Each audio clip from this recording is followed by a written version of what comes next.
Hello guys. അങ്ങനെ വെറുതെ ഇരുന്നപ്പോൾ എന്തെങ്കിലും ഒരു വീഡിയോ ചെയ്താലോ എന്ന് വിചാരിച്ചപ്പോൾ എന്ത് വീഡിയോ ചെയ്യുമെന്ന് വിചാരിച്ചു. അപ്പം വിചാരിച്ചു ഒരു ചലഞ്ച് ചെയ്താലോ എന്ന്. എന്തൊരു ചലഞ്ച് ചെയ്യുമെന്ന് ചിന്തിച്ചപ്പോൾ അങ്ങനെയാണെങ്കിൽ ഒരു 10 ഐറ്റംസിൻ്റെ ഒരു ലിസ്റ്റ് എഴുതിയിടാം. അതിൽ ഏത് ഞറുക്കെടുക്കണ ആ സാധനം വീട്ടുകാർക്ക് പിള്ളേർക്ക് മേടിച്ചുകൊണ്ട് കൊടുക്കാമെന്ന് വിചാരിച്ച്. അങ്ങനെ ഞറുക്കിട്ടെടുക്കുന്നത് ഡയറി മിൽക്ക്, ലേസും, തണ്ണിമത്തനും, കുഴിമന്തിയും, ചിക്കൻ ഷവായും, അങ്ങനെ ഒരുപാട് ഐറ്റംസ് എഴുതി. പൈനാപ്പിളും, അങ്ങനെ ഡ്രീം കേക്ക് എഴുതി, pineapple, ice cream, family pack, falooda, ഇതെല്ലാം എഴുതി.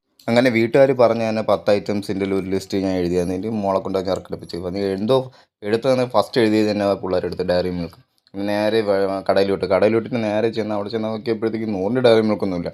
കൂടിയും ഡയറി മിൽക്ക്, സിൽക്കും എല്ലാം മിക്കത് 200, 180, 190. പിന്നെ ഒന്നും നോക്കില്ല, അതും മേടിച്ച് പുറത്തിറങ്ങിയിട്ട് നേരെ കൊണ്ടുപോകുമ്പോൾ മൊത്തം സന്തോഷം കാണുന്നുണ്ട്. പിന്നെ എല്ലാവരും ഒന്നും നോക്കാതെ പൊട്ടിച്ച് അപ്പോൾ തന്നെ വലിയ 200 രൂപയ്ക്കൊന്നും ഇല്ല, പക്ഷേ വലിയ ടേസ്റ്റ് വ്യത്യാസമൊന്നും ഉണ്ടായിരുന്നില്ല. ഡയറി മിൽക്കും, സാധാ ഡയറി മിൽക്കും, ഡയറി മിൽക്ക് ഹാർട്ട് എല്ലാം ഒരേ ടേസ്റ്റാണെന്ന് തോന്നുന്നു. വലിയ ടേസ്റ്റ് വ്യത്യാസം